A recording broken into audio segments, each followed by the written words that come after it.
Hey, and welcome to another episode of the Comic Science Fiction and Fantasy Fans Fantastic Forum. I'm Ulysses E. Campbell, I'm your host, and I really appreciate you tuning in for another exciting discussion with me and my fabulous panel of experts. I have with me this evening Roberto Ortiz, Hi guys. Charlie Reeves, and the lovely Abigail Pritchard. Thank you so much for joining me today. Today, we're going to be talking about the future of the comics industry. And we've also got a real special interview coming up for you with none other than Mr. STEVE GEPPI. But we'll dive right in. I think that we've all seen the way that technology seems to be shaping the future of comics. My prediction as far as what's going to happen is that technology is going to become far more prevalent. Now, obviously, your iPhone is never going to be worth $1 million with a copy of Action Comics #1 on it. So I don't think that paper comics are going to go away completely. But personally, like I said, I think technology is going to ultimately become dominant. What do you guys think? Let's start with Abby. Well, I think that things like an iPad and having a Comixology app is definitely going to help boost the comic book industry simply based on impulse buying, for one thing. It makes it so much easier, and if, somebody who's just come back from the Thor movie or whatever suddenly is kind of like, well, maybe I should see if there's any comic books about this character, and can just look it up on their iPad and buy a first issue, it's going to be a great way to find a lot of stuff that has gone out of print, and it's going to be an easy way for new people to come into the medium. There's a reason that ebooks are doing so much better than regular books, because if you don't have to go into the store and go through the experience, you can just sit in your bed at 11 o'clock at night hitting, oh yes, I want to buy that, and I want to buy that, and I want to buy that, and it doesn't feel quite so much like you're spending money, so you're more inclined to buy a ton of them. And, ease and convenience. And they also have, a lot of old stuff that you can't necessarily find in stores, which is also going to help. And I don't know how extensively they've done this yet, but I suspect that at a certain point, they will find ways to technologically enhance comics that are perhaps purchased through apps. Actually, Marvel started doing that already. Exactly. And as that grows and spreads and they develop new things to do, I suspect they will at least provide some measure of advantage to, buying digitally. So I think that will expand the industry, at least to a certain extent. Okay, well, let me take a slightly different tack on this. One of the things that we're seeing in terms of the future of the comics industry has to do with mass media. These superhero movies that have been coming out for the past several years have been wildly successful. We've seen The Dark Knight breaking records. We've seen The Avengers breaking records. And I think that a necessary consequence of that is it broadens the appeal of these characters that we love so much. Time was that the only way to get Spider-Man was you had to actually physically pick up a comic book, open, read it, and read about the exploits of Spider-Man. But the technology has developed to where they can use computer-generated effects, and after seeing the first Spider-Man movie, I felt as if I had been to New York and actually seen Spider-Man in action. Now, all of a sudden, anybody can get the experience of reading a comic book simply by going to the movies or popping a DVD in their DVD player. How do you think that's going to impact the future of comics? Charlie? I think, the movies are incredibly successful, and in a way, these characters are more successful than they've ever been, and yet at the same time, comic book sales are at an all-time low. Exactly. The future of these characters is not going to be in print. They're far more lucrative in animation and film and T-shirts and sleeping bags and all this other stuff like Intellectual that. property. Mm-hmm. Yeah. Marketing. I don't quite know what the effect would be on the comic books. It could go either way. You would think with nobody really looking that they would get really ambitious and try stuff out. Or just the fact that there's so many people, now who know who Thor is, and if should anybody wander into a comic store and pick up a Thor comic book, do they want to see the status quo in place? I could see it as a hindrance. I could see it as a good thing. Who knows? You have been chomping at the bit to get your opinion in. Go for it. Okay, define comics. That's the problem. Basically, there seems to be this correlation between comic books and superheroes. But the problem is basically is that comic books are more than that. It's basically a storytelling medium, specifically that you use sequential panels to tell a story, right? Digital, basically, it has provided a way to basically make it more efficient to basically transmit that. But the problem is that you have a generation of people who have grown up with the idea that they don't like to pay for content. So how do you, if you're going to have a next generation distribution method, which is basically digital, and you want to present something in terms of comic book form that doesn't involve superheroes or you're a big corporations, how can you make a living out of this? And that's the problem in terms of the future of the industry. That at the end of the day, you have to realize that comic books and superheroes not necessarily are one in the same, because as he correctly pointed out, comic book characters, the superheroes have become, by definition, IP properties that basically are there to generate income. And I'm going to bring a number. There's a reason why Disney basically bought, $43 billion for all the characters, and specifically in the Marvel library, specifically because they're intellectual property. A discussion should be made specifically in terms of, and I don't have the answer, of how comics can become a viable medium for somebody to make a living that is not directly employed by one of the big corporations. Because how do you get somebody to basically give you money when there's a culture out there that doesn't value that? Yeah, I mean, I don't think the innovation is going to happen at Marvel or DC. I mean, these things can be self-published so easily now. You don't need Marvel and DC that much anymore. All you need is a domain name. You know, you can go to Comixology directly and stuff like that. Like, the medium itself is not dead. The medium will be around. I don't know what Marvel and DC's impact will be anymore. Well, sort of a source material, even. Yeah. You know, I mean, because I've heard it said that anybody who has a comic book can get it optioned. So, you know, if you've got a comic property, you know, Universal or Paul Pope's new book is already optioned. It's not even out yet. Hell, Deadline Hollywood had an article today on how Hollywood, and this is basically scraping on the bottom of the barrel, is optioning properties from comic books from India, which it's in here in the West, they're not that well known. But it's like, cool ideas, though. But that's the thing. It's like you're really stretching it, and I think basically we're seeing in terms of the comic book characters a gold rush. It's like when people started saying, "Oh yeah, you can make a lot of money making apps, or you can make a lot of money making this," because yes, all the superheroes movies basically made a lot of money, but what's going to happen when in the near future some of them start bombing hard? I mean, I think that's going to start to happen really, really soon, Well, actually. we've I seen mean, I some of think that it's already. oversaturated now. Yeah, well, we've seen some of that already. Abby, you've got thoughts, I can tell. I've lost a few of them, I think.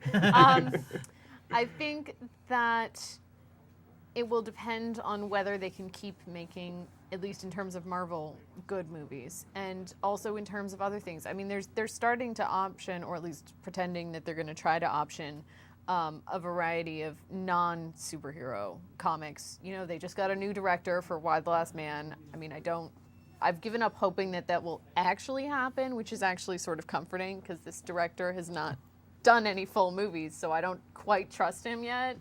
But, you know, they did The Losers. They kept threatening to do Fables. They're still threatening to do Sandman. And, you know, I think, you know, bringing comics over from India or from anywhere else for that matter, if they can find a good story that they think will sell, they're going to option it.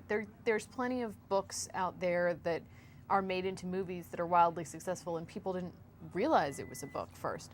And I think in terms of comics being profitable outside of the major names, that's not necessarily any different from any other storytelling medium because, of course, it's really hard to sell a book, like a literary book, if you don't have a major publisher behind you. Agreed.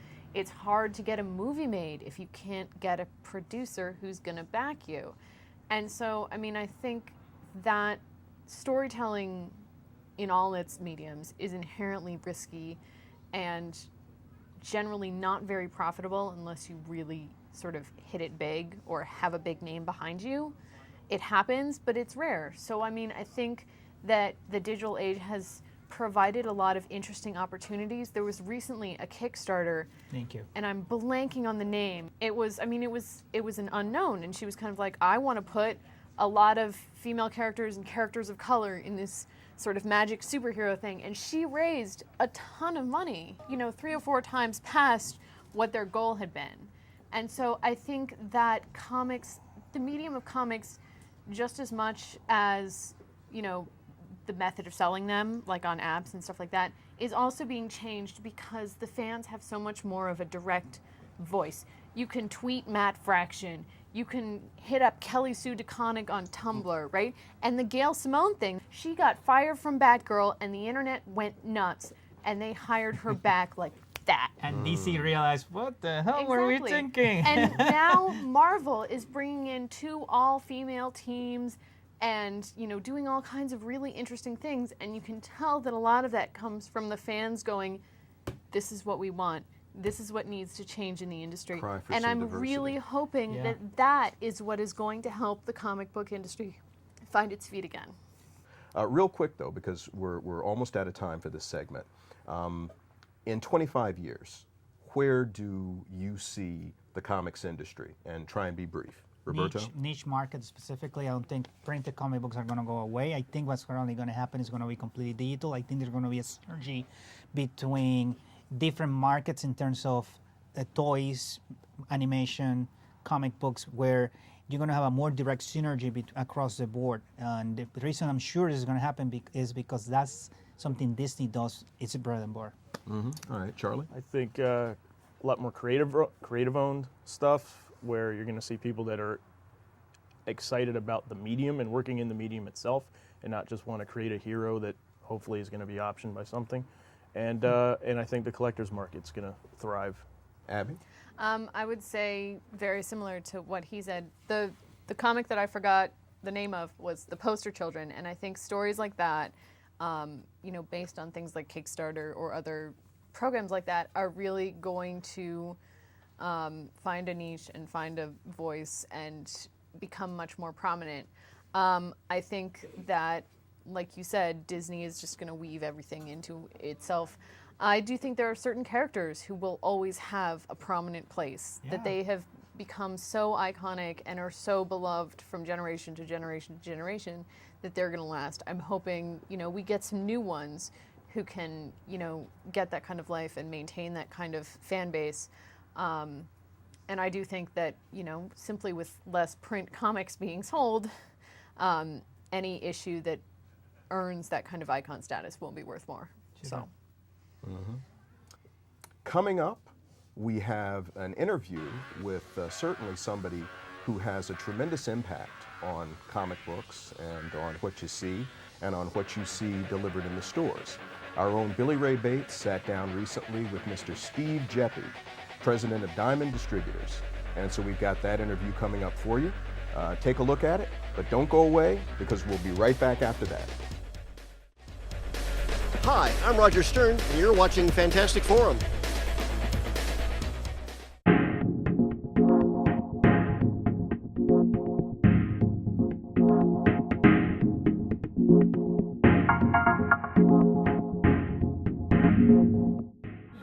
Well, welcome, Steve, to the show, and thank you so much for taking the time to talk to us.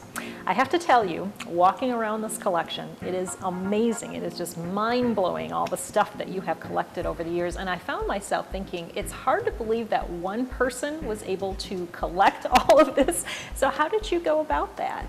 Well, it's interesting. I've been around a long time as a collector, and a lot of the things that are in this collection I really have to give credit to other collectors for.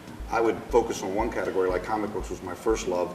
I would go aggressively and get every comic book I could find that I loved and that I had before and ones I didn't have. But then while I was doing that, other people were building collections in different categories that were comic related or were appropriately pop culture related. And so fortunately, as time passed on, I was able in many cases to go and buy those collections in their entirety from someone who might have spent 30 years of their life building that particular category. So in fairness, a lot of this has been my blood, sweat, and tears, but also other people as well. And as you think about it, collectors, the word collector usually has been associated with some person who's like a freak in a sense, because why do they do this? What drives them? What motivates them? Yeah. And in reality, most people are collectors and just don't realize it. You go around your own house and some things you just can't bring yourself to throw out because they have an association with your life or your memory or your family, and you get accustomed to it. And then there's things that are conducive to collecting. For example, if you don't even read the comic books, but let's say you suddenly found you had 1 through 7 and 9 through 12, you'd want number 8, right? Because it fills in the run. And so people collect for sequential purposes. Many of the comic collectors collect by special artists. If they like a certain artist, like a Frank Frazetta or whoever, they'll buy by artists. Some will buy by writers, and some will buy for whatever reason or characters they follow. And it's extended to all the associated material with it. Comic books are really experiencing a renaissance in the modern day. The most recent movie, The Avengers, is breaking Titanic's record for box office sales. And what's really happened is it's brought the kid out in all of us. We found that it's okay to read and watch things that are of a science fiction, fantastic nature. We've always had a fascination with that. It just there was kind of a taboo. You were considered a nerd or a geek if you did things like that. And quite frankly, some of the most prominent collectors I know are very famous people. Some are movie stars, some are doctors, some are lawyers, some are scientists. It would amaze you. And if I had to pick one occupation that predominates all the collectors that I've ever associated with, it's school teachers, hands down. I don't know why, it just is. The museum itself is an educational journey or timeline through the history of the country, and really for that matter the world, through the eyes of pop culture, with special consideration for the comic book characters. School kids come here, and teachers, I told you already, teachers are the #1 dominating occupation I've found. And many of them were always remiss, or not remiss, but reluctant to use them in the classroom for fear they'd get in some kind of jackpot over it. The irony of which is, today it's widely accepted to use comics. Reading is about desire to read. You have to have interest first. It's Jack and Jill went up the hill may not turn you on, but Jack and Jill and the Hulk went up the hill might get your attention. So that's whatever it is. And we did this program with 3rd grade kids with the schools in Maryland, and when we had the little celebration here when they're doing the next level in the 6th grade, you should see the endorsements. They told us this one little girl would never touch a book. Now they can't keep her away from comics, and it extended. It isn't a replacement. They want to read the comics. When I was a kid, I remember my favorite comic at the time was Journey to the Center of the Earth, the classic comics. I loved the movie, I loved it. And you know what it made me want? I wanted to read the book. So it's a stimulant. What different changes have you seen in the industry in the years that you've been in? The years that I've been, we've watched many different changes in distribution. That's really kind of why I'm around in this sense, because the distribution went from the historic or traditional method of magazine distribution, where you send them out to the stores, whatever they sell sells, whatever don't sell they send back, they get returns. It was kind of a nuisance to the magazine dealers. The comics were low end, they were 10 cents, they didn't bother. All of a sudden comic stores sprung up, and they not only had the comics sooner because they treated them with priority, but they kept them in mint condition. You could buy back issues, and more importantly, the comic store was the clubhouse where you could talk to other people about your hobby. Every collector that came in my store in 1974 thought they were the only comic book collector in the world. Their parents thought they had 3 heads. They looked down upon them. And all the while they loved this. So when they got to the store, it was great to get the comics, but boy, to hang out and talk. And that's what they are. They're really clubhouses. Okay. When did you open your first comic book store? 1974, July 1st. I quit the post office on June 30th after 5 years. And as I was going out the door, they said, "See you in September. You're going to make $50 a day doing this." I remember they gave me a routine like you wouldn't believe. Oh boy, was that The funny ironic. part is I loved that job. I hated to leave, but I was doing conventions and I was making more money on the weekends at my job, and the only way you could get off on the weekend at the post office is to have about 250 years seniority, which I didn't have. Do you still go to Comic Cons, by the way? This week, I go to the biggest Comic Con there is, and it is now the biggest Hollywood show. It's called Comic Con in San Diego. Yeah, There'll San be Diego. 150,000 people there. Movie stars everywhere you look. I'm sponsoring 3 different parties there this year. One of them's got Shaquille O'Neal as the after party for the Eisner Awards. I think Leonardo DiCaprio's father is going to be at this one. We're honoring a guy who passed away that was the founding guy, one of the founding 2 guys at San Diego Comic Con. His name was Richard Alf.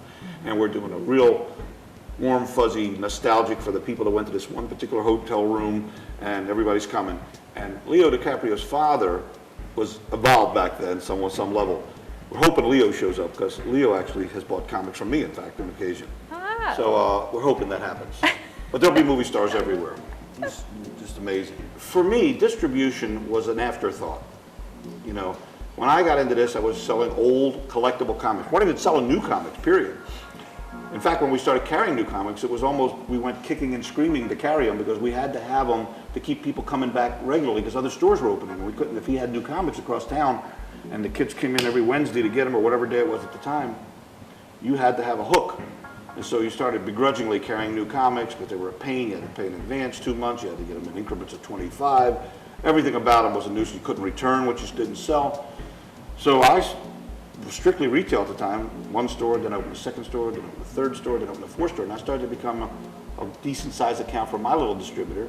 And then other stores would open and say, you know, I can't meet the minimums, and I'm not really close to you. We don't compete. Could you let me tag my orders onto yours? Sure, no problem. Help me out, maybe too. So I was like distributing under the auspices of Geppi's Comic World, and one thing led to another, and then my distributor moved to Florida. He had about 10 accounts he wanted me to service. I had 16 accounts. I'm still doing this side part-time. And then he had financial trouble. Next thing you know, I'm in the distribution world. I'm buying out his company, and before you know it, I got a warehouse in Florida, one in Boston, one in Baltimore. And then I started to take it seriously, and I started to grow the business through good service and acquisition. And it was in 1988, we had risen to the second largest distributor, and I bought out the third largest distributor, and we became the largest distributor, a position we've never relinquished. And now, due to the 1995 Marvel trying to buy a distributor and screwing the whole industry up, I became the 800-pound gorilla, because DC Comics announced that they were going to go exclusive with one company. It was going to be either me or Capital City, and fortunately we won that battle. And I later bought out Capital City when they had valiantly hung on for a year as a more of a niche distributor. And when it happened, we had a gentleman agreement, and I went down and serviced all the accounts and made sure none of the publishers got stuck. The argument was, you could just let them go out of business and you'll get all the business. Yes, but a lot of publishers would go by the wayside too, because they weren't getting paid. So I'm happy to say not only these guys walk away with their heads up and some money, but all the publishers got paid. You could live anywhere you wanted to live. So why do you stay in Baltimore? What Because is it's it about the Baltimore? greatest city in the world. I tell people, often quoted, that DC is the capital of the United States, Annapolis is the capital of Maryland, and I live in Little Italy, which is the capital of Baltimore. But what I like about it is when I have lunch now, I call somebody, I said, come down to Little Italy. It's very easy to talk people into doing that. Come to Little Italy, they come to me, walk around the corner, it's like the old days. You run into all your buddies, you're waving, how you doing, what's going on, and you kind of get back to your roots, and you don't want to be Steve Geppi, the other guy. You want to be Steve Geppi, your buddy from the neighborhood. And they all accept me for that and treat me well, and I wouldn't give up. I've been to a lot of great things. I've been to the White House, but I wouldn't give up my bull roast in Dundalk for anything. Over the years, you have supported a number of charities. Why do you feel that's important? Well, at the risk of an overused term, it's a responsibility. Just like I said to you about the collection, sharing your collection, letting other people see it. If you've been blessed or fortunate enough to have been successful in business, it's just, I don't know, it's a gene we have. Everybody, I think, I'd like to think everybody feels that way. You feel like you want to share the wealth. There's no fun having a party by yourself. If all the money's coming to you and all the fame and everything, and you're just sitting in the corner looking at yourself, that's a pretty lonely life. I think it's more fun to be able to share, and I've been touched by a lot of these charities, different people. My brother died of lung cancer. There's been a number of different things that are very specific.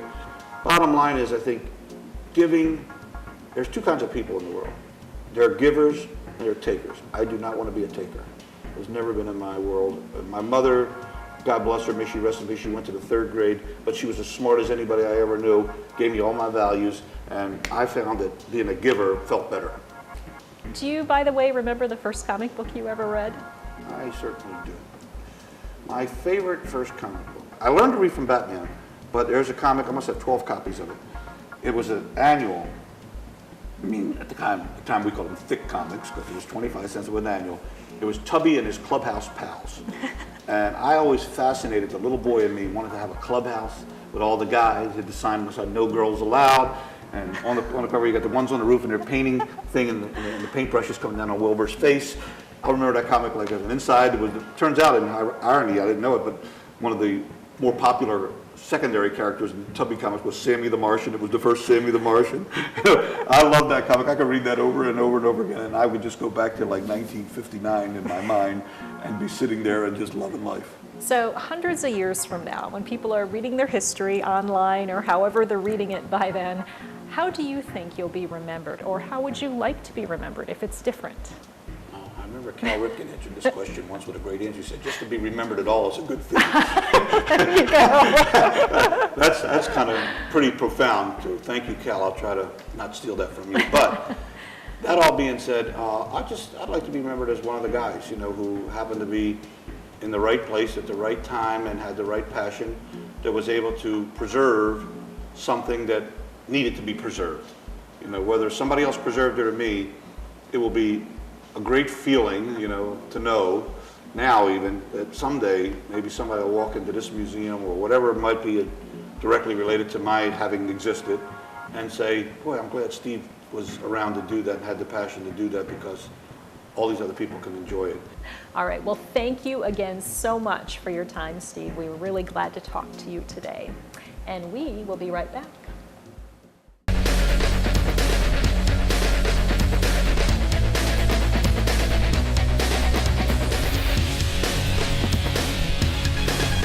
Welcome back to Fantastic Forum. We're just in time to say goodbye after that scintillating interview with Mr. Steve Geppi of Diamond Distributors. I want to thank everybody for tuning in. Thank you to our hosts, Victory Comics here in Falls Church, Virginia, who have once again opened their doors and made us feel welcome, made the whole production crew feel welcome, and for that I thank them. If you'd like to get more information about anything that you've seen on this show today, you can visit our website at www.fantasticforum.tv. We'll see you next time. Same bat time, same bat station.